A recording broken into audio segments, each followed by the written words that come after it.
बिस्मिल्लाहिर्रहमानिर्रहीम। आज की इस वीडियो के अंदर जनरल पैथोलॉजी के कुछ इंपॉर्टेंट पॉइंट्स को कवर करने वाले हैं। अगर आप इस वीडियो को लास्ट तक देख लोगे तो आपको वाइवा के अंदर और या तो थ्योरी की रिवीजन में ज़्यादा मुश्किल नहीं आएगी और आपके अच्छे से रिवीजन हो जाएगी। तो हम स्टार्ट करते हैं सेल अडाप्टेशन वाले टॉपिक से। तो पहले अडाप्टेशन हाइपरट्रॉफी। हाइपरट्रॉफी के अंदर सेल का साइज और सेल का मास बढ़ जाता है, लेकिन सेल का जो नंबर है वो सेम रहता है।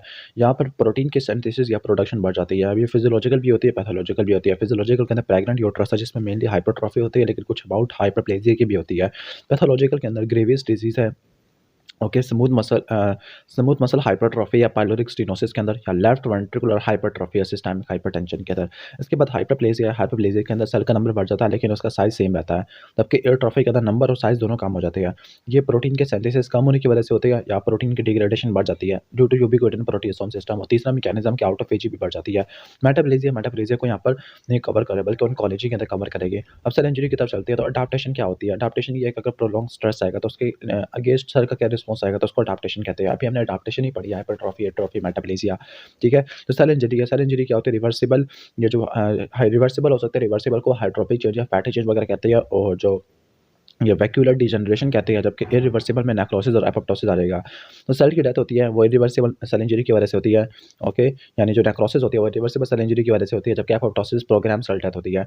General mechanism of cell death, तो एटीपी की डिप्लीशन है सबसे मोस्ट क्रिटिकल मैकेनिज्म है। या तो आरओएस होती है, या इंट्रासेलुलर कैल्शियम ज़्यादा हो गया है, या मेम्ब्रेन परमेबिलिटी में डिफेक्ट आ गया है, या माइटोकॉन्ड्रियल डिस्फंक्शन है। तो ये 5 मैकेनिज्म होती है सेल इंजरी के। इसके बाद हम यहाँ पर आपको नज़र आ रहा होगा इलेक्ट्रॉन माइक्रोस्कोपी फाइंडिंग, और इसके अलावा लाइट माइक्रोस्कोपी फाइंडिंग। हम पहले यहाँ पे आ जाते हैं।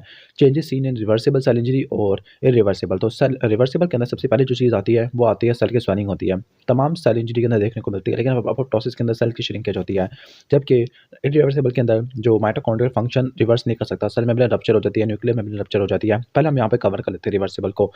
रिवर्सिबल के अंदर होता ये है कि सेल की स्वेलिंग होती है, साइटोप्लाज्मिक वैक्यूल्स होती है, उनमें वाटर की एक्युमुलेशन हो जाती है, तो हाइड्रोपिक या क्लाउडी स्वेलिंग होती है। प्लाज्मा मेम्ब्रेन में अल्टरेशन होती है, ब्लैब्स की फॉर्मेशन होती है, माइक्रोविलाई खत्म हो जाती है। माइटोकॉन्ड्रिया की स्वेलिंग होती है, और स्मॉल एमॉर्फस डेंसिटीज होती है माइटोकॉन्ड्रिया के अंदर। एंडोप्लाज्मिक रेटिकुलम की स्वेलिंग होती है, और यहाँ पर आर या की डी ग्रैनुलेशन होती है। इसके अलावा माइलिन फिगर्स होते हैं जो कि डैमेज सेल मेम्ब्रेन से डिराइव्ड होते हैं। इसके बाद changes seen in the irreversible cell injury.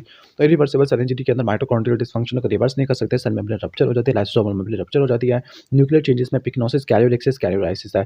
पिक्नोसिस में न्यूक्लियर कंडेंसेशन होती है, कैरियोलाइसिस में न्यूक्लियर फ्रैगमेंटेशन होती है, और कैरियोलाइसिस के अंदर न्यूक्लियर क्रोमेटिन लॉस हो जाता है। इसके बाद लार्ज फ्लोकुलेंट डेंसिटीज होती है। तो लार्ज फ्लोकुलेंट डेंसिटीज माइटोकॉन्ड्रिया में देखने को मिलती है। माइलिन फिगर को ज़्यादा प्रोमिनेंट हो जाती है, कैल्शियम का इन्फ्लक्स होता है, वो आगे फॉस्फोलाइपेज, प्रोटीज और एंडोन्यूक्लियस को एक्टिवेट कर देगा। ओके, तो ये आपका मॉर्फोलॉजिकल यहाँ पर, या आप कह सकते हो कि इलेक्ट्रॉन माइक्रोस्कोपिक फाइंडिंग और लाइट माइक्रोस्कोपिक फाइंडिंग। ठीक है, इसके बाद हम चलते हैं आगे। स्कीमा रिपरफेरियन इंजरी है। तो स्कीमा रिपरफेरियन इंजरी ऐसी इंजरी होती है जो कि ब्लड फ्लो के रिस्टोरेशन की वजह से होती है टू द इस्केमिक टिश्यू, और यहाँ पर आपको मायोसाइट के अंदर कॉन्ट्रैक्शन बैंड देखने को मिलता है। यहाँ पे नेक्रोसिस और एपोप्टोसिस दोनों होती हैं। ये मायोकार्डियल इंफाक्शन में देखने को मिलती है, स्ट्रोक है और एक्यूट रीनल फेल्योर है। ठीक है, और इसकी जो कैरेक्टरिस्टिक है वो न्यूट्रोफिल की इन्फिल्ट्रेशन होती है। और वो कहते हैं कि जो न्यूरॉन्स होते हैं वो इस्कीमिया को सबसे ज़्यादा ससेप्टेबल होते हैं, यानी काफ़ी ज़्यादा सेंसिटिव होते हैं इस्कीमिया के लिए, यानी ज़्यादा इंजरी हो जाती है। इरिवर्सिबल इंजरी 3 से लेकर 4 मिनट में हो जाती है। मायोकार्डियम में 20 से लेकर 30 मिनट, और फाइब्रोब्लास्ट में तकरीबन काफ़ी ज़्यादा होता है, यानी आधे घंटे, या आधे घंटे तो यहाँ पे था, 2-3 घंटे तक ये आराम से इस्कीमिया को बर्दाश्त कर लेते हैं। अब नेक्रोसिस है, तो नेक्रोसिस की डिफरेंट मॉर्फोलॉजिकल फॉर्म्स होती है। पहला है कोआगुलेटिव नेक्रोसिस, मोस्ट कॉमन टाइप होती है, इस्कीमिया इन्फाक्शन की वजह से होती है। इसमें जो सेल होते हैं वो ओपैक होता है, एसिडोफिलिक है, इओसिनोफिलिक होता है, अपने शेप और आर्किटेक्चर को मेंटेन करता है। यहाँ पे कोई एंजाइमेटिक लाइसिस नहीं होती। क्यों? क्योंकि जो प्रोटीएसेस होते हैं उनकी भी डीनेचुरेशन हो जाती है। जो सेल होता है वो माइक्रोस्कोपिक टोम स्टोन फीचर के अंदर कन्वर्ट हो जाता है, यानी जो सेल की नॉर्मल आउटलाइन तो प्रिजर्व होती है, लेकिन साइटोप्लाज्मिक और न्यूक्लियर डिटेल ये सारी की सारी लॉस हो जाती है। उसके बाद ये किसमें देखने को मिलता है? मायोकार्डियम में देखने को मिलता है, कोआगुलेटिव नेक्रोसिस है। किडनी, लीवर, स्प्लीन है, लेकिन ब्रेन में नहीं होता। माइल्ड बर्न्स है, थर्मल इंजरी है, या ज़ैंकर डीजेनरेशन नेक्रोसिस है। लिकोफैक्टिव या कोलिकेटिव नेक्रोसिस है। तो इसमें जो टिश्यूज़ होते हैं सॉफ्ट हो जाते हैं, लिकोफाई हो जाते हैं, क्योंकि यहाँ पे जो एंजाइम होती है ये इन्फ्लेमेटरी सेल से प्रोड्यूस होती है। ये एंजाइम क्या करती है? ऑटोलाइसिस और हीटोलाइसिस करवाती है। टिश्यू का आर्किटेक्चर लॉस हो जाता है। एब्सेसिस के अंदर ब्रेन के इन्फेक्शन में देखने को मिलता है। Caseous necrosis cell mediated immunity की वजह से होता है। इसमें टी लिम्फोसाइट है, मैक्रोफेजेस, साइटोकाइन आ जाते हैं। जो टिश्यू होती है वो चीज़ें कंसिस्टेंसी होती है। हिस्टोलॉजिकली देखें तो ग्रैनुलर मटेरियल होता है जो कि एपिथेलियल सेल से सराउंड होता है। है और मल्टी न्यूक्लिएटेड जायंट सेल होती है। तो granular material surrounded by epithelial cell and the multi nucleated giant cell, ठीक है, तो उसको कहते हैं केसियस नेक्रोसिस। तो टीबी के अंदर देखने को मिलती है, फंजाई में देखने को मिलती है, कोक्सीडियाडोमाइकोसिस में देखने को मिलती है, ठीक है। इसमें कोआगुलेटिव और ल्यूकोफैक्टिव नेक्रोसिस दोनों होती है। इसके बाद चलती है फैट नेक्रोसिस। फैट नेक्रोसिस आपका डीपस टिश्यू में नेक्रोसिस देखने को मिलती है, या तो ये लाइपेसिस की वजह से भी हो सकती है। फॉर एग्जांपल एक्यूट पेनक्रियाटाइटिस में इंजर्ड पेनक्रियाटिक सेल से लाइपेसिस प्रोड्यूस होती है, या फिर एडिपोज टिश्यू को ट्रॉमा होता है, फॉर एग्जांपल ब्रेस्ट ट्रॉमा है। तो फ्री फैटी एसिड होती है, कैल्शियम से कंबाइन कर लेती है, कैल्शियम के सॉ बनता है और कैल्शियम चाक व्हाइट एरिया देखने को मिलता है जिसको फैट सपोनिफिकेशन कहते हैं। फिब्रिलाइन नेक्रोसिस आपको आर्टरीज में, आर्ट्रियोल में, ग्लोमेरुलर कैपिलरीज में देखने को मिलती है, स्पेसिफिकली जो कि ऑटोइम्यून डिसऑर्डर की वजह से डैमेज हो जाती है। जो ब्लड वेसल होती है उनमें फिब्रिन की इम्प्रेग्नेशन होती है, दूसरी सीरम प्रोटीन की डेपोजिशन होती है, उनमें जेंटा रेड अपीयरेंस होती है। गैंग्रीनस नेक्रोसिस एक इस्केमिक नेक्रोसिस होता है जो कि बैक्टीरियल इन्फेक्शन को अकम्पनी करता है, जिसकी वजह से पार्शियल लिकोफैक्शन होती है टिश्यू की। अब ये दो टाइप का होता है, ड्राई गैंग्रीन और वेट गैंग्रीन। ड्राई गैंग्रीन को ममिफिकेशन कहते हैं, यहाँ पे इस्केमिक नेक्रोसिस होती है लेकिन वो नॉन इन्फेक्टेड होती है, यहाँ पर सिर्फ टिश्यू मर रही होती है। लेकिन यहाँ पर वेट गैंग्रीन के अंदर जो टॉक्सिन्स और एंजाइम होते हैं, सुपर इम्पोज बैक्टीरियल इन्फेक्शन जब रिड्यूस होती है, वो आगे ड्राई गैंग्रीन को लिकोफैक्टिव पैटर्न और वेट गैंग्रीन में कन्वर्ट कर देते हैं। इन शॉर्ट जो ड्राई गैंग्रीन है वो कोआगुलेटिव नेक्रोसिस है, जबकि वेट गैंग्रीन है ये लिकोफैक्टिव या कोलिक्वेटिव नेक्रोसिस होती है। ओके, अब हम चलते हैं एपोप्टोसिस की तरफ। एपोप्टोसिस एक प्रोग्राम सेल डेथ होती है जिसमें सेल की इंजरी होती है, अनवांटेड सेल को स्पेसिफिक जेनेटिक पाथवे की एक्टिवेशन से रिमूव कर देती है। अब फंक्शंस ऑफ एपोप्टोसिस है, तो फंक्शन ऑफ एपोप्टोसिस तो फिजियोलॉजिकल और पैथोलॉजिकल दोनों होते हैं। लाइक एम्ब्रियोनिक डेवलपमेंट में कुछ सेल को एलिमिनेट करना, या फिर टॉलरेंस को इंड्यूस कर देना, ठीक हो गया, या फिर वायरली इन्फेक्टेड सेल उनको रिमूव कर देना, या ऐसे सेल को रिमूव कर देना जिनके अंदर डीएनए डैमेज हो गया है। अब मॉर्फोलॉजिकल फीचर ऑफ एपोप्टोसिस, तो यहाँ पर सेल की श्रिंकेज होती है, क्रोमैटिन की कंडेंसेशन होती है, पिक्नोसिस होती है, कैरियोलेक्सिस या कैरियोलाइसिस नहीं देखने को मिलती, फॉर्मेशन ऑफ साइटोप्लाज्मिक ब्लब्स बनते हैं, एपोप्टोटिक बॉडी बनती है, फिर एपोप्टोटिक बॉडी की फेगोसाइटोसिस होती है, लैक ऑफ इन्फ्लेमेशन है। जो एपोप्टोसिस होती है वो इन्फ्लेमेशन वगैरह नहीं करवाती। मैकेनिज्म ऑफ एपोप्टोसिस के अंदर यहाँ पे दो पाथवे होते हैं, एक्सट्रिंसिक और इंट्रिंसिक। एक्सट्रिंसिक के अंदर आप कह सकते हो कि 8 और 10 चलती है, जबकि इंट्रिंसिक के अंदर कैस्पेस 9 चलता होता है, इनिशिएट होती है। एग्जीक्यूशन के अंदर कैस्पेस 3, 6 और 7 होती है। जो इनिशिएटर कैस्पेस होती है वो एग्जीक्यूशनर कैस्पेस को एक्टिवेट कर देती है, वो आगे एंडोन्यूक्लियस को, क्रोमैटिन की क्रम्पिंग को एक्टिवेट वगैरह कर देती है। माइटोकॉन्ड्रिया का सबसे इंपॉर्टेंट रोल होता है, क्योंकि अगर माइटोकॉन्ड्रिया की आउटर में परमेबिलिटी बढ़ जाती है तो इसकी वजह से जो क्या होगा, साइटोक्रोम सी या माइटोकॉन्ड्रिया से साइटोसोल में आ जाएगा, वो आगे एपोप्टोसिस को इनिशिएट कर देगा। और जो मार्कर ऑफ एपोप्टोसिस है तो उसमें एनेक्सिन 5 आता है। अब कुछ प्रिंसिपल मीडिएटर ऑफ एपोप्टोसिस है, तो कुछ पॉजिटिव होते हैं, कुछ नेगेटिव होते हैं। पॉजिटिव में प्रो एपोप्टोटिक और नेगेटिव के अंदर एटनी एपोप्टोटिक होती है। जो पॉजिटिव के अंदर प्रो एपोप्टोटिक के अंदर P53 FAS फैस यानी CD95 है कैस्पेस इनिशिएटर और एग्जीक्यूशनर है बैड बेड ब्यूमा, जबकि एंटी एपोप्टोटिक के अंदर BCL और MCL1 वगैरह, ठीक है। लेकिन ये ट्यूमर के अंदर ओवर एक्सप्रेस होना शुरू हो जाती है, जिसकी वजह से ट्यूमर का सर्वाइवल रेट काफ़ी बढ़ जाता है। इसके बाद है कि डिटेक्शन ऑफ एपोप्टोसिस, तो जो एपोप्टोसिस को डिटेक्ट करने के लिए कुछ लेबल वगैरह यूज़ करते हैं, लाइक डीएनए फ्रैगमेंटेशन है। और इसके अलावा जो एपोप्टोसिस होती है ये स्टेप लेटर पैटर्न को फॉलो करती है, जबकि नेक्रोसिस के अंदर कंटिन्यूस समेयर होता है, डीएनए फ्रैगमेंटेशन ऐसे के अंदर। एनेक्सन 5 है, ये भी मार्कर होता है। एग्जाम्पल ऑफ एपोप्टोसिस, तो एपोप्टोसिस प्रॉपर डेवलपमेंट के लिए रिक्वायर होती है। For example during the formation of finger या टोज होती है, तो यहाँ पर जो वेब टिश्यू होते हैं फिंगर और टोज में, तो उसको रिमूव कर देती है। इसके अलावा डक्ट सिस्टम की रिग्रेशन भी एपोप्टोसिस की वजह से होती है। एपोप्टोसिस अडल्ट टिश्यू के नॉर्मल फंक्शन के लिए रिक्वायर होती है। For example endometrium epithelial cell है, ठीक है। एंडोमेट्रियम में क्या होता है कि साइक्लिक ब्रेकडाउन होती है, प्रोस्टेट हार्मोन डिपेंडेंट इन्वोल्यूशन वगैरह होती है। एपिथेलियल सेल जो अपने कनेक्शन को लॉस कर देते हैं तो उनकी एपोप्टोसिस हो जाती है। इसके अलावा इंटेस्टिनल क्रिप्ट के अंदर जो सेल मल्टीप्लाई कर रहे होते हैं तो उनके अंदर टर्नओवर काफ़ी ज़्यादा होता है। ट्यूमर के अंदर, लिम्फोसाइट ऑर्गन के अंदर, तो वहाँ पे भी एपोप्टोसिस होती है। एपोप्टोसिस ऐसे सेल को डिस्ट्रॉय कर देती है जो कि हमारे ऑर्गेनिज्म की इंटीग्रिटी के लिए नुकसानदायक होती है। For example virus infected cell है, कैंसर सेल है, या डीएनए के डैमेज सेल है, और एक्टिव इम्यूनोसाइट होते हैं, उनको रिमूव कर देती है, ठीक है। ओके, अब यहाँ पर डिजीज ऑफ एक्सेस एपोप्टोसिस, तो अगर एक्सेस एपोप्टोसिस हो जाती है तो उसमें जो डिजीज है उसमें कौन कौन सी होती है? Neuro degeneration like Huntington disease, Alzheimer disease है, HIV वगैरह आता है, मायोकार्डियल इंफार्क्शन है, स्ट्रोक है, लाइक CD4 सेल होते हैं वो मर जाते हैं through the program cell death है। इसके बाद है जिसमें इनसफिशिएंट एपोप्टोसिस, तो वो कैंसर और ऑटोइम्यूनिटी होती है। इसके बाद पूरा मैकेनिज्म बताया एपोप्टोसिस का, तो आप इसको देख लेना, वैसे पूछा नहीं जाएगा वाइवा के अंदर। इसके बाद ओनाइकिस है। ओनाइकिस एक ऐसी एपोप्टोसिस होती है जहाँ पर जो सेल होती है वो cell to cell adhesion molecule खत्म हो जाती है, और मिसफोल्डेड की वजह से जो डिजीज होती है उसमें cystic fibrosis, familial hypercholesterolemia, T cell disease, alpha one antitrypsin deficiency या क्रोड्सफेल्ड-जैकब डिजीज और अल्जाइमर डिजीज आ जाती है। नेक्रोटोसिस के अंदर नेक्रोसिस और एपोप्टोसिस दोनों आ जाती है। ये प्रोग्राम सेल डेथ होती है, लेकिन यहाँ पर कोई कैस्पेस का एक्टिवेशन नहीं होता, यानी कैस्पेस इंडिपेंडेंट होती है। यहाँ पर ये पैथोलॉजिकल भी हो सकती है, लाइक स्कीमिक ब्रेन इंजरी या वायरल इन्फेक्शन, या फिजियोलॉजिकल भी हो सकती है। अगर हम एपोप्टोसिस से कंपेयर करते हैं तो नेक्रोटोसिस के अंदर सेल की स्वेलिंग होती है, सेल मेम्ब्रेन डैमेज हो जाती है, वैस्कुलर या लाइसोसोमल परमेबिलिटी बढ़ जाती है और इन्फ्लेमेशन मौजूद होती है। इसके बाद पायरोटोसिस है। पायरोटोसिस एक प्रोग्राम सेल डेथ होती है, यहाँ पर एंटीमाइक्रोबियल इन रिस्पॉन्स की वजह से होती है ड्यूरिंग द इन्फ्लेमेशन, यानी इन्नेट इम्यूनिटी के अंदर आती है। इसमें कैस्पेस 1 और कैस्पेस 11 चाहिए होता है। जो पायरोटोसिस की एक्टिवेशन होती है, ये लाइक साल्मोनेला शिगेला के फ्लैजेलेंट कंपोनेंट की वजह से होती है और उनको रिकॉग्नाइज करने वाले नोड लाइक रिसेप्टर होते हैं। इसके बाद है कि आउटोफेजी। आउटोफेजी वो प्रोसेस है जिसमें सेल अपने कंटेंट को खाना शुरू कर देता है। यहाँ पे साइटोप्लाज्मिक मटेरियल होते हैं, लाइसोसोम में ट्रांसपोर्टेड होते हैं ताकि उनकी डिग्रेडेशन कर सके। मैक्रो आउटोफेगी और माइक्रो आउटोफेगी। जो मैक्रो ऑटोफेगी है, ये मेजर फॉर्म ऑफ ऑटोफेगी है। इसमें जो ऑटोफेगोसोम की फॉर्मेशन होती है। माइक्रो ऑटोफेगी के अंदर लाइसोसोमल मेम्ब्रेन अंदर की तरफ मूव करती है, इनवर्ड मूव करती है। चैपेरोन मीडिएटेड है, इसको अभी छोड़ देती है चैपेरोन मीडिएटेड को। इसके बाद कैल्सिफिकेशन की तरफ आ जाती है। दो टाइप की कैल्सिफिकेशन है, डिस्ट्रॉफिक और मेटास्टैटिक होती है। तो डिस्ट्रॉफिक कैल्सिफिकेशन है आपको नॉन वायबल या डाइंग टिश्यू में देखने को मिलती है। नॉर्मल सीरम लेवल होता है कैल्शियम का, लेकिन जो मेटास्टैटिक है इसमें हाइपर कैल्सीमिया होती है, प्राइमरी हाइपर पैराथायरॉयडिज्म होती है। ठीक हो गया।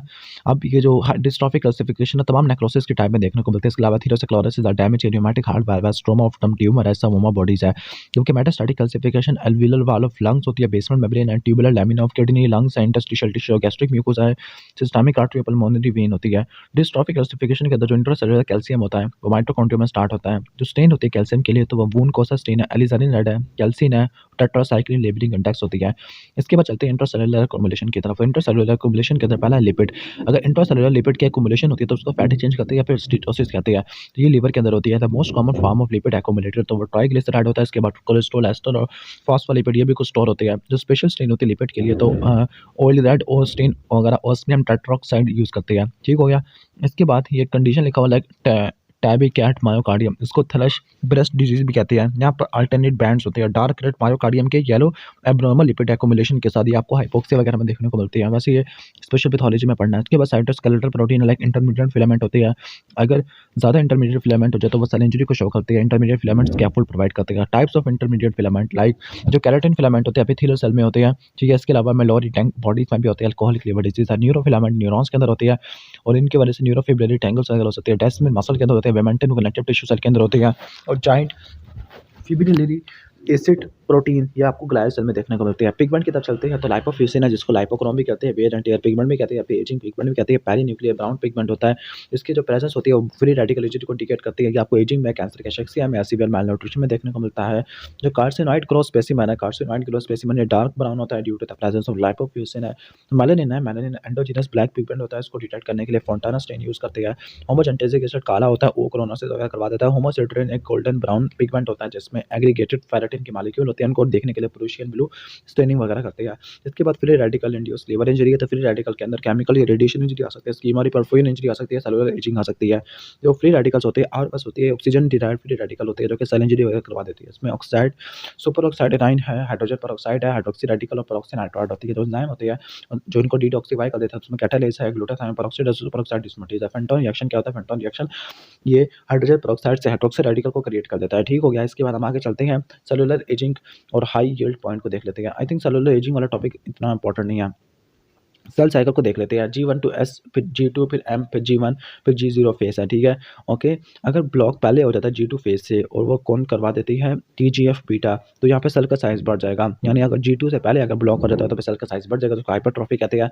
लेकिन अगर ब्लॉक M के बाद हो और सेल क्विसेंट फेस के अंदर एंटर ना हो सके तो इसकी वजह से सेल का नंबर बढ़ जाएगा, तो इसकी वजह से हाइपरप्लेजिया हो जाएगा। ठीक हो गया। इसके बाद हम चलते हैं जो चेक पॉइंट होते हैं वेरीफाई करते हैं कि हर फेज के अंदर क्या पार्टिकुलर प्रोसेस हो गया। तो दो मेन चेक पॉइंट होते हैं वो G1 टू S है, उसके अलावा G2 टू M होती है। जो P53 और ट्यूमर सप्रेसर जीन है तो ये G1 टू S को करता होता है, लेकिन अगर म्यूटेशन हो जाती है तो फिर इसकी वजह से क्या होता है, म्यूटेशन की वजह से अनरिस्ट्रेंड सेल ग्रोथ होती है। जब भी P53 को गार्डियन ऑफ जीनोम कहते हैं या guardian of G1 check point कहते हैं। तो G2 M2 चेक पॉइंट होता है, उसको देखने के लिए साइक्लिन डिपेंडेंट काइनेस होता है, CDK cyclin dependent kinase CDK1 complex होता है। रेटिनोब्लास्टोमा को गवर्नर ऑफ प्रोलिफरेशन कहते हैं। P53 को हम गार्डियन ऑफ जीनोम कहते हैं। APC को gatekeeper of colonic neoplasia कहते हैं। तो इनके डिफरेंट आपने नाम पढ़ लेना, एग्जाम में आ सकते हैं। अब टाइप्स ऑफ सेल है तो टेस्ट सेल को तीन टाइप में डिवाइड किया हुआ है। लेबाइल सेल है, वास्टेबल सेल और नॉन डिवाइडिंग सेल है। जो लेबाइल सेल होते हैं कंटिन्यूसली डिवाइडिंग सेल होते हैं, इंटरमाइटोटिक सेल होते हैं, G0 पे जाते नहीं है जल्दी से। इनका G1 फेज शॉर्ट होता है, surface epithelium of epidermis, GIT respiratory track, urinary track, vagina, service endometrium है, हेयर फॉलिकल है, हेमाटोपोइएटिक बोन मैरो सेल होती है। स्टेबल सेल या क्यूजेंट सेल G1 में एंटर हो जाते हैं फ्रॉम G0 जब उनको स्टिमुलेट करवाया जाता है, ठीक है। यानी जो लेबाइल सेल होते हैं वो G0 में कभी जाते ही नहीं है। इसके अंदर जो ऐसे सेल होते हैं जिनका टर्नओवर काफ़ी स्लो होता है, लेकिन ये रैपिड डिवीजन कर सकते हैं in response to the stimuli like parenchymal cell of liver, pancreas, kidney, thyroid, adrenal है। मेसेनकाइमल में स्मूथ मसल सेल है, फाइब्रोब्लास्ट, एंडोथेलियल सेल होती है। नॉन डिवाइडिंग या परमानेंट के अंदर ऐसे सेल होते हैं जो कि G0 के अंदर रहते होते हैं। ये स्टेम सेल से रीजनरेट कर लेते हैं। ऐसे सेल जो कि डिवीजन नहीं करते प्री पोस्ट नाटल लाइफ में, लाइक न्यूरॉन, स्केलेटल मसल और कार्डियक मसल होती है। इसके बाद चलते हैं स्टेम सेल की तरफ। स्टेम सेल ऐसे सेल होते हैं जिनके पास दो यूनिक प्रॉपर्टी होती है। पहला कि सेल्फ रिन्यूअल होती है, यानी एसिमेट्रिक रेप्लिकेशन होती है। एसिमेट्रिक रेप्लिकेशन का मतलब है कि हर सेल डिवीजन में क्या होता है कि एक जो सेल होता है वो अपनी सेल्फ रिन्यूइंग कैपेसिटी को रिटेन कर लेता है, जबकि दूसरा सेल डिफरेंशिएटिंग फेज में एंटर हो जाता है। दूसरा सिमेट्रिक रेप्लिकेशन होती है। सिमेट्रिक रेप्लिकेशन का मतलब है कि दो आइडेंटिकल डॉटर सेल प्रोड्यूस कर सकते हैं। तो सेल्फ रिन्यूअल हो गया। इसके बाद नंबर 2 आ गया पोटेंसी है। तो पोटेंसी का मतलब क्या होता है? पोटेंसी का मतलब होता है कि ability of stem cell to differentiate into specialised mature cell type. तो मैच्योर सेल टाइप डिफरेंशिएट हो जाना तो उसको पोटेंसी कहते हैं, जबकि सेल्फ रिन्यूअल का मतलब अपनी एक कॉपी बना लेना। Types of stem cell based on the potency. तो टोटिपोटेंट स्टेम सेल होती है, ये ओवम की फर्टिलाइजेशन से प्रोड्यूस होती है, लाइक ज़ाइगोट से प्रोड्यूस होती है, किसी भी सेल में डिवाइड हो सकती है, डिफरेंशिएट हो सकती है। प्लूरिपोटेंट स्टेम सेल ये टोटिपोटेंट स्टेम सेल से डिराइव्ड होते हैं। ये किसी पार्टिकुलर सेल में जो कि एक जर्म लेयर से डिराइव्ड होता है, लाइक एंडोडर्म या एक्टोडर्म या मेसोडर्म, इसके डेरिवेटिव में कन्वर्ट हो जाती है। मल्टीपोटेंट क्या होती है? ये क्लोजली रिलेटेड फैमिली के अंदर डिफरेंशिएट हो सकते हैं, लाइक हेमाटोपोटिक स्टेम सेल है वो सिर्फ आरबीसी, डब्ल्यूबीसी और प्लेटलेट बना सकता है, लेकिन दूसरे टाइप के सेल नहीं बना सकता। यूनिपोटेंट का मतलब है कि वो एक ही सेल टाइप बना सकता है। For example muscle stem cell होते हैं, वो सिर्फ मसल स्टेम सेल ही बनाएंगे। अडल्ट, हाँ ठीक है। अब अडल्ट या सोमैटिक स्टेम सेल की बात करते हैं। तो अडल्ट या सोमैटिक स्टेम सेल है जब फीटस के अंदर बन जाती है तो वे कुछ टिश्यू या ऑर्गन होते हैं, उस स्टेम सेल के पॉपुलेशन को मेंटेन करती है। ओके, यानी चाइल्डहुड टू अडल्टहुड है। अब यहाँ पे इनकी डिफरेंट एग्जांपल लिखी हुई है। अच्छा, बोन मैरो स्टेम सेल होते हैं, वहाँ पे दो टाइप के स्टेम सेल होते हैं बोन मैरो के अंदर। प्लूरिपोटेंट है जो कि ऑल ब्लड सेल को बना सकते हैं, इसके अलावा मैरो स्टेम सेल होते हैं, ये मल्टीपोटेंट होती है। ओके जी, ये मल्टीपोटेंट सेल क्या बनाती है? ये bone, cartilage, fat, muscle, endothelium वगैरह बना देती है, डिपेंडिंग अपॉन द टिश्यू जिसमें वो माइग्रेट वगैरह कर देती है। अब यहाँ पे इतने सारे यहाँ पे स्टेम सेल लिखे हुए, अभी हम इसको यहाँ पे कर रहे नहीं है क्योंकि आपने अभी स्पेशल पैथोलॉजी नहीं पढ़ी। एक्यूट इन्फ्लेमेशन की तरफ चलते हैं। तो एक्यूट इन्फ्लेमेशन के जो क्लासिकल साइन होते हैं चार, तो उसमें ट्यूबर, ट्यूमर, डॉलर, कैलर और फंक्शनल एजिया है। ट्यूबर को रेडनेस, ट्यूमर को स्वेलिंग, डॉलर को पीना, कैलर को हीट और फंक्शनल एजिया को लॉस ऑफ फंक्शन कहते हैं। जो फिफ्थ साइन था वो रेशो ने ऐड किया था। Vascular event during the acute inflammation, सबसे पहले वेसो कंस्ट्रक्शन होती है जिसकी वजह से ब्लांचिंग वगैरह देखने को मिलती है आफ्टर द इंजरी। इसके बाद वेसोडाइलेशन होती है, पहले आर्टेरियल को इन्वॉल्व करते हैं जिसकी वजह से हाइड्रोस्टैटिक प्रेशर बढ़ जाएगा, रेडनेस और वार्मथ देखने को मिलती है। इंक्रीज वैस्कुलर परमिएबिलिटी, तो ये एक्यूट इन्फ्लेमेशन का हाल मार्क होता है। ये वेन्यूल्स का अफेक्ट करता है। मोस्ट कॉमन मैकेनिज्म है एंडोथेलियल गैप के फॉर्मेशन होती है, कॉन्ट्रैक्शन ऑफ एंडोथेलियल साइटोस्केलेटन की वजह से। इसके बाद स्टेसिस होती है। स्टेसिस में क्या होता है कि वैस्कुलर डायलेशन हो गया, फ्लूइड का लॉस हो गया, तो फिर ब्लड की विस्कोसिटी बढ़ गई और आरबीसी की कंसंट्रेशन हो गई है। फाइनली ब्लड आहिस्ता मूव कर रहा होता है जिसको स्टेसिस कहते हैं। सेलुलर इवेंट की तरफ आ जाते हैं तो फिर मार्जिनेशन जो ल्यूकोसाइट होती है at the periphery of blood vessel, तो वो एंडोथेलियम से एडहियर होना शुरू हो जाते हैं with the help of selectin molecule है। रोलिंग होती है तो ल्यूकोसाइट की जो मूवमेंट होती है। अच्छा, यहाँ पे सिलेक्टिन में CD62 लिखा हुआ है। जो रोलिंग होती है पहले इंटरमीडिएट अटैचमेंट और इंटरमीडिएट डिटैचमेंट होती है of the receptor with endothelium, तो ये सिलेक्टिन मॉलिक्यूल की वजह से होती है, प्योर सिलेक्टिन की वजह से।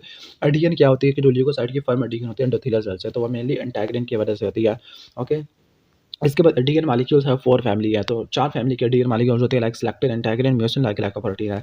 तो जो सिलेक्टिन होती है CD62 है, इंटीग्रिन और म्यूसिन लाइक ग्लाइकोप्रोटीन है। तो जो सिलेक्टिन होते हैं 62 ये सेल टू सेल इंटरेक्शन करवाते हैं। जो ई सिलेक्ट एंडोथेलियम के ऊपर पड़ा हुआ होता है, ये सियालाइल लुईस के साथ जाके बाइंड करता है जो कि ल्यूकोसाइट के ऊपर पड़ा हुआ होता है। पी सिलेक्टर प्लेटलेट के ऊपर पड़ा होता है, एंडोथेलियम पे पड़ा होता है, ये सियालाइल लुईस लिगैंड पे जाके बाइंड करता है जो कि ल्यूकोसाइट के ऊपर पड़ा हुआ होता है। जबकि एल सिलेक्टिन होता है ल्यूकोसाइट, वैसे ल्यूकोसाइट का होना चाहिए था, प्लेटलेट लिखा हुआ है, तो ये म्यूसिन लाइक ग्लाइकोप्रोटीन पे जाके बाइंड करता है। म्यूसिन लाइक ग्लाइकोप्रोटीन जो कि एंडोथेलियम के ऊपर पड़ी हुई होती है।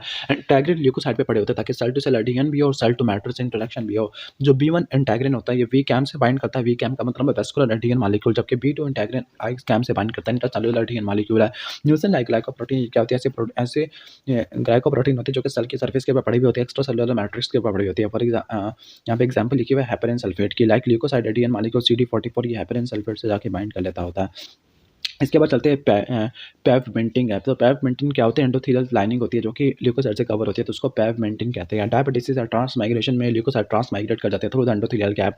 ये आपको पोस्ट कैपिलरी वेन्यूल में देखने को मिलता है, लेकिन एक्सेप्ट इन लंग, तो लंग्स के अंदर सिर्फ कैपिलरी से मूव करते हैं, लेकिन यहाँ पर बाकी दूसरी जगह पर पोस्ट कैपिलरी वेन्यूल होते हैं। साइटोकाइन ल्यूकोसाइट को और एंडोथेलियल सेल को एक्टिवेट कर देते हैं ताकि एडिशन मॉलिक्यूल की एक्सप्रेशन बढ़ जाए। फॉर एग्जाम्पल पी कैम है, जो पी कैम होता है उसको CD31 कहते हैं। ये मोस्ट इंपॉर्टेंट एडिशन मॉलिक्यूल है जो कि डायबिटीज करवा देता है। कीमोटैक्सिस की तरफ चलते हैं तो कीमोटैक्सिस यूनिट डायरेक्शन मूवमेंट होती है ल्यूकोसाइट की टुवर्ड्स द कीमोटैक्टिक स्टिमुलाई। तो कीमोटैक्टिक स्टिमुलाई होता है वो इंट्रिंसिक या एक्सट्रिंसिक भी हो सकते हैं, लाइक कॉम्प्लीमेंट C5 है। इसके बाद जो ल्यूकोट्राइन B4 होता है जो इंटरल्यूकिन 8 के लिए, ठीक है।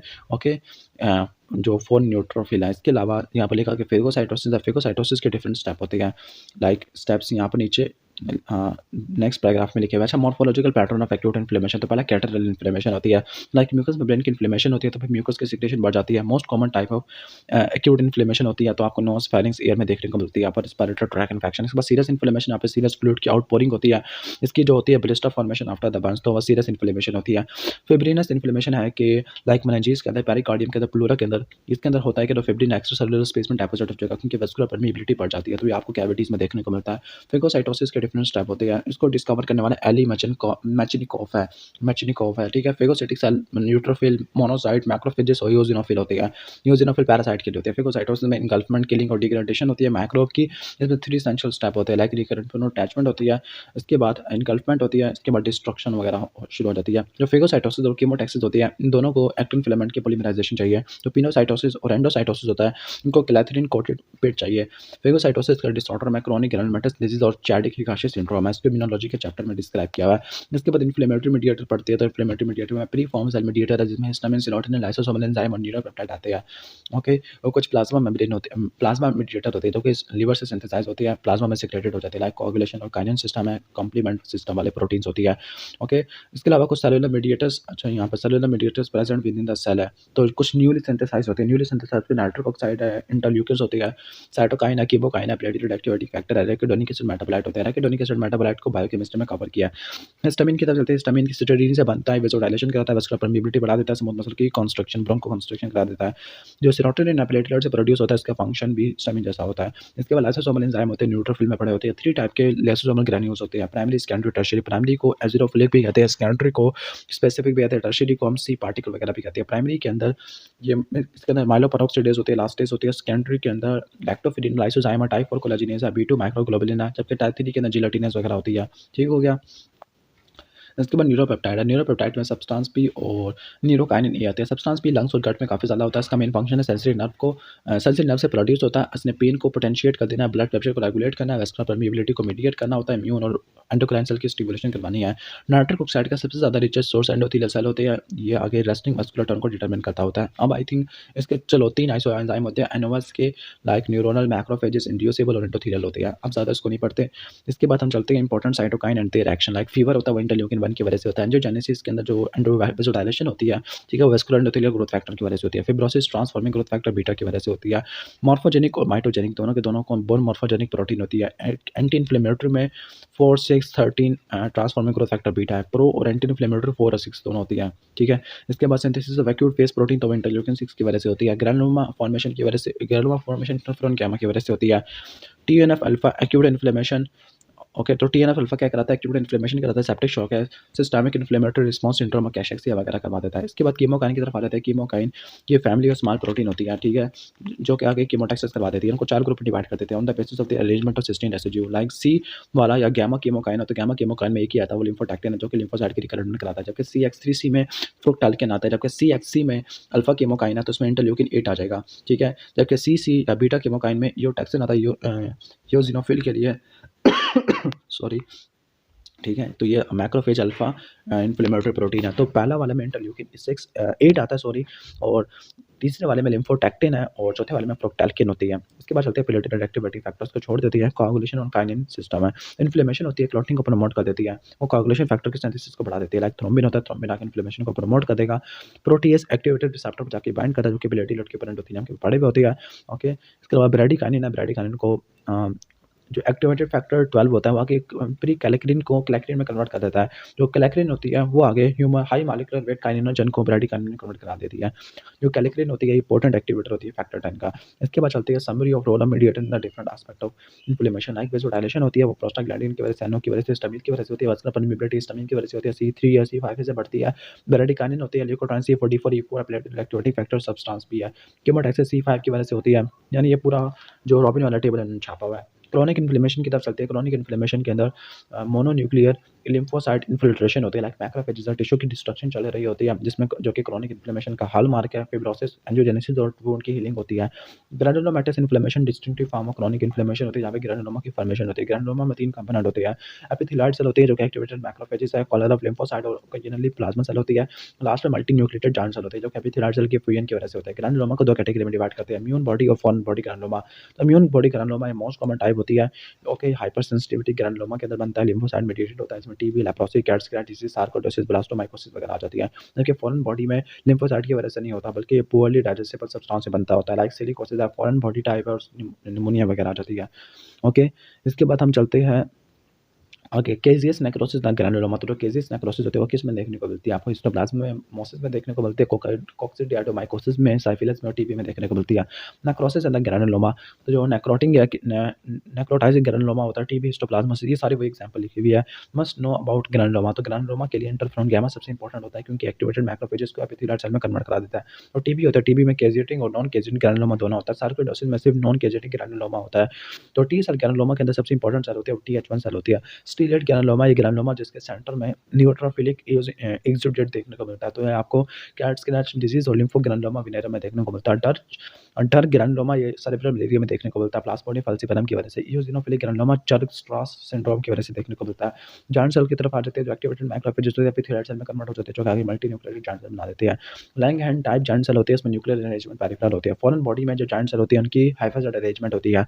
ओके, तो जॉइंट सेल की एग्जांपल यहाँ पे टेबल में लिखी हुई है, आप इसको छोड़ दो क्योंकि याद नहीं होना, क्योंकि आपने इसको स्पेशल में कवर करना है। एक्यूट फेज रिएक्शन ऐसी प्रोटीन होती है, ओके, जिनकी कंसंट्रेशन बढ़ जाती है इन्फ्लेमेशन के अंदर। आप पॉजिटिव एक्यूट फेज नेगेटिव है, तो नेगेटिव में एल्ब्यूमिन, प्री एल्ब्यूमिन है, ट्रांसफरिन और इंसुलिन लाइक ग्रोथ फैक्टर बना है, तो इनकी कंसंट्रेशन कम हो जाती है। देखिए पॉजिटिव में सी रिएक्टिव सब्सटेंस है, इसके अलावा फिब्रिनोजन है, प्लाज्मिनोजन एक्टिवेटर इनहिबिटर है, सीरम अमाइलॉइड है या फेरिटिन है, सेरोप्लाज्मिन, हेप्टोग्लोबिन और हेप्सिडिन आती है। वुंड की हीलिंग में 3 प्रोसेस होती है, रेजोल्यूशन, रीजनरेशन और रिपेयर आती है। तो रेजोल्यूशन के अंदर क्या होता है? ओके, तो रेजोल्यूशन के अंदर एक्यूट इन्फ्लेमेशन में देखने को मिलता है, यहाँ पे कंप्लीट आइडियल आउटकम होता है, ठीक है, माइनर इंजरी की वजह से। रीजनरेशन के अंदर क्या होता है कि प्रोटेक्टिव मैकेनिज्म है, जहाँ पे लॉस्ट पैरेन्काइमा को हम नॉर्मल पैरेन्काइमा की सेल के डिवीजन से रिप्लेस कर देती है। रिपेयर के अंदर क्या होता है? रिपेयर में ग्रेनुलेशन टिश्यू की फॉर्मेशन होती है। ग्रेनुलेशन टिश्यू ये वुंड हीलिंग का हॉलमार्क होता है। ये न्यू ब्लड वेसल की प्रोलिफरेशन की वजह से होता है, न्यू कैपिलरी की बडिंग की वजह से और फाइब्रोब्लास्ट की प्रोलिफरेशन की वजह से होता है। जो अर्ली ग्रेनुलेशन टिश्यू है उसमें कोलेजन टाइप 1 और टाइप 3 होता है, ठीक हो गया। और लेकिन जो स्कार टिश्यू और अडल्ट की स्किन के अंदर से वो सिर्फ टाइप 1 कोलेजन होता है। वुंड की कॉन्ट्रैक्शन और स्कार के फिनोमेना भी होते हैं इसमें, ठीक है। ओके, मायोफाइब्रोब्लास्ट होते हैं, वुंड की कॉन्ट्रैक्शन रहती है, जो ग्रैनुलेशन टिश्यू है वो आगे स्कार से रिप्लेस हो जाएगा, तो उसको कहते हैं रीमॉडलिंग होती है। इसके बाद जो कोलेजन की डिग्रेडेशन होती है, तो ये एसेंशियल होती है फॉर द रीमॉडलिंग, और ये मैट्रिक्स मेटालोप्रोटीन इसकी वजह से होती है। जिंक एक इंपॉर्टेंट कोफैक्टर होता है मैट्रिक्स मेटालोप्रोटीनेज का। अब क्यूटेनियस वुंड हीलिंग के कुछ स्टेप होते हैं, लाइक इमीडिएटली फिब्रिन और प्लेटलेट क्लॉट बना देती है। D1 में न्यूट्रोफिल और ब्लड क्लॉट होता है। 24 to 48 आवर में एपिथेलियल क्लोजर होती है। T3 के अंदर न्यूट्रोफिल रिप्लेस होते हैं, मैक्रोफेजेस से ग्रैनुलेशन टिश्यू आना शुरू हो जाएगा। T5 के अंदर कोलेजन फिब्रिल्स होते हैं, एपिथेलियल प्रोलिफरेशन की वजह से क्रिएट होना शुरू हो जाता है। सेकंड वीक के अंदर एडीमा और ल्यूकोसाइट का डिसअपीयरेंस होती है due to presence of fibroblast और मैक्सिमम कोलेजन होती है, ठीक है। आगे बोन की स्ट्रेंथ होती है, तो जो क्रॉस लिंकिंग होती है कोलेजन की, वो आगे कोलेजन की टेंसाइल स्ट्रेंथ प्रोवाइड करती है। फर्स्ट वीक के एंड पे बोन की स्ट्रेंथ होती है अप्रोक्सीमेटली 10% होती है। थर्ड मंथ में आते आते 70 से लेकर 80 हो जाती है। पैथोलॉजिकल एस्पेक्ट ऑफ रिपेयर, तो कुछ ऐसे factor pathological like proud flash का मतलब है कि एक्सेसिव ग्रैनुलेशन टिश्यू है। ओके, तो ये रीएपिथेलाइजेशन को ब्लॉक कर देता है। इसके बाद हाइपरट्रॉफी स्कार, इसमें एक्सेसिव कोलेजन होता है, वो रेस्ड स्कार बना देता है, लेकिन वो वुंड की बाउंड्री के अंदर ही होता है। ओके, ठीक हो गया। और ये स्पॉन्टेनियस रिग्रेशन होती है 12 से 18 महीने में। जो स्कार की प्रोटेक्शन होती है ओरिजिनल वुंड की बाउंड्री से अगर ग्रो करना शुरू कर दे, बियॉन्ड ग्रो करना शुरू कर दे, तो उसको हम कहते हैं कीलॉइड होती है। और ये आपको अफ्रीकन में देखने को मिलता है, अफ्रीकन अमेरिकन में, और इसकी मोस्ट कॉमन सेट स्ट्रैंडम वगैरह में होती है। यहाँ पे कोई स्पॉन्टेनियस रिग्रेशन नहीं होती। हेमोडायनामिक वाले चैप्टर में चलते हैं, तो हाइपरीमिया कंजेशन होती है, हाइपरीमिया एक्टिव होती है जबकि कंजेशन पैसिव होती है। हाइपरीमिया में आर्टेरियल डायलेशन होती है सिंपैथेटिक या ह्यूमोरल ओरिजिन की वजह से, जबकि कंजेशन के अंदर इम्पेयर्ड वीनस ड्रेनेज होती है, ठीक हो गया। जो हाइपरीमिया यूजुअली फिजियोलॉजिकल रिस्पॉन्स है to the increase functional demand, for example exercise की बात, इन्फ्लेमेशन की बात है। Chronic venous congestion of liver और chronic venous congestion of lungs है। तो जो chronic venous congestion of liver होती है राइट वेंट्रिकुलर फेलियर में देखने को मिलती है, जिसकी वजह से नटमैक लीवर है, जबकि chronic venous congestion of lungs है ये आपको लेफ्ट वेंट्रिकुलर फेलियर में देखने को मिलती है। और ज़्यादा हो जाए तो फिर एडिमाटस हीमोसिडेरिन लेडन सेप्टा बनना शुरू हो जाएगा, वो फिब्रोसिस हो जाएगा, जिसको बोलती है ब्राउन इंड्यूरेशन ऑफ लंग। और यहाँ पे आपको हार्ट फेलियर सेल है, जो कि हीमोसिडेरिन लेडन मैक्रोफेजेस होते हैं, इनको हार्ट फेलियर सेल कहते हैं। हीमोसिडेरिन लेडन इंट्राड्यूलर मैक्रोफेजेस होते हैं। जबकि जो क्रॉनिक वीनस कंजेशन है यहाँ पर फाइब्रोटिक थिकनिंग होती है किसकी, वॉल ऑफ वेन्स की एंड द सेंट्रल साइनोसॉइड की, जिसकी वजह से कार्डिक स्क्लेरोसिस हो जाएगा, जिसको बोलते हैं कार्डिक सिरोसिस है। थ्रोम्बोसिस एक फॉर्मेशन ऑफ पैथोलॉजिकल क्लॉट या क्लॉटेड मास ऑफ ब्लड होता है जो कि अनइंटरप्टेड वेस्कुलर सिस्टम में बन जाता है। इसमें इसको बनाने के लिए 3 फैक्टर होते हैं, लाइक इनको बोलते हैं विशुअल टारगेट, एंडोथेलियल इंजरी है, नॉर्मल ब्लड फ्लो डिस्टर्बेंस है। एंडोथेलियल इंजरी बहुत इंपॉर्टेंट होती है, ओके, नॉर्मल ब्लड फ्लो जिसमें स्टेसिस और टर्बुलेंस और हाइपरकोagulability होती है। इसके बाद आर्टेरियल और वीनस थ्रोम्बाई में फ़र्क लिखा हुआ है, जो आर्टेरियल थ्रोम्बाई होती है ग्रे रेड होती है जबकि वीनस ब्लू रेड होती है, ठीक है? और ये नॉन ओक्लूसिव होते हैं, म्यूरल होते हैं जबकि ठीक है, जबकि फ्रीक्वेंटली वीनस थ्रोम्बाई वाले ओक्लूसिव होते हैं। यहाँ पे पेल लेयर ऑफ प्लेटलेट होती है, फिब्रिन होती है, यानी यहाँ पे आपको लाइन्स ऑफ ज़ान देखने को मिलती है, इनको कोरालिन थ्रोम्बस कहते हैं। लेकिन यहाँ पे जो लाइन ऑफ ज़ान है बहुत कम देखने को मिलती है। जो आर्टेरियल थ्रोम्बाई है कॉलोनी में सेरेब्रल मैलिक फेमोरल आर्टरी में देखने को मिलते हैं, जबकि venous thrombi deep like vena femoral vena लिक वेनस के अलावा सुपरफिशियल वेरिकोस वेन में भी देखने को मिलते हैं। ये पूरा विजुअल ट्रायड बना पड़ा है।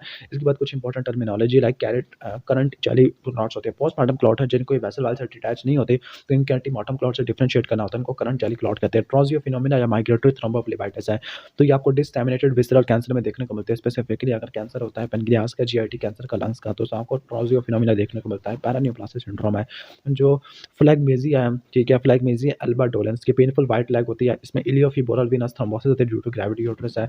इसके अलावा फ्लैगमेसिया क्रूली डोलेंस है, तो ये पेनफुल ब्लू लैग होती है, वो पेनफुल वाइट लैग थी, तो उसमें इलियोफिमोरल वेनस थ्रोम्बोसिस होती है ड्यू टू ग्रेविटी यूट्रस, जबकि ये स्वालन ब्लूइश स्किन होती है सुपरफिशियल गैंग्रीन के साथ। अब टाइप्स ऑफ एम्बोलिज्म है, तो एम्बोलिज्म की बहुत सारे टाइप होते हैं, thrombo embolism, cholesterol embolism, fat embolism, air embolism, septic embolism और टिश्यू एम्बोलिज्म होती है, ठीक है? तो ये डिफरेंट टाइप एम्बोलिज्म की इसको देख लेना। Foreign body embolism, amniotic fluid embolism है। Infarction most commonly arterial occlusion की वजह से हो सकता है, लेकिन वेनस ऑब्स्ट्रक्शन की वजह से भी हो सकता है, स्पेसिफिकली उन ऑर्गन के अंदर जहाँ पे कोई बाईपास चैनल नहीं है, फॉर एग्जांपल ओवरी या टेस्टिस है, ओके।